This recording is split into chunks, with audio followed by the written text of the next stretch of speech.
આગળ સમાચારોમાં વાત કરીએ તો HNGU યુનિવર્સિટી સામે યુવરાજસિંહ જાડેજાના આક્ષેપ છે। પૈસા લઈને ડિગ્રી અપાતી હોવાના ગંભીર આક્ષેપ કર્યા છે।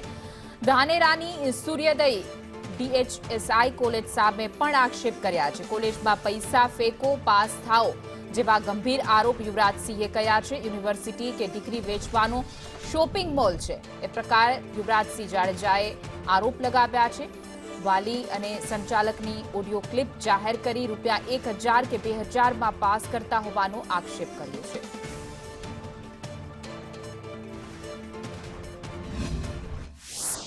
સૌથી વધારે જે દુપ્પલ ચાલે છે એમાં HNGU જે સંલગ્ન ધાનેરાની સૂર્યોદય DHSI કોલેજ, જેની અંદર પૈસા ફેંકો અને ડિગ્રી મેળવો એ સ્કીમ અત્યારે ચાલી રહી છે, જેમાં ઉમેદવાર એ પરીક્ષા આપવા જતો નથી।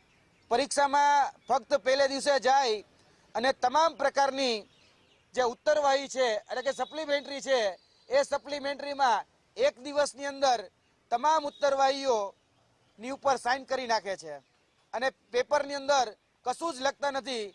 બારોબાર બીજા દ્વારા આખા પેપરો લખાઈ જાય છે। આના માટે જે ધાનેરાની સૂર્યોદય DHSI કોલેજ જે છે એ વિદ્યાર્થીઓ પાસેથી પૈસાના ઉઘરાણા કરે છે। આવા 4 ઓડિયો રેકોર્ડિંગ, તેની સાથે સાથે જે પેમેન્ટ કરવામાં આવ્યા છે એ પેમેન્ટના ટ્રાન્ઝેક્શનના ગૂગલ પેથી જે પેમેન્ટ કરવામાં આવ્યું છે એ ગૂગલ પેના ટ્રાન્ઝેક્શન પણ એ અમારી પાસે ઉપલબ્ધ છે।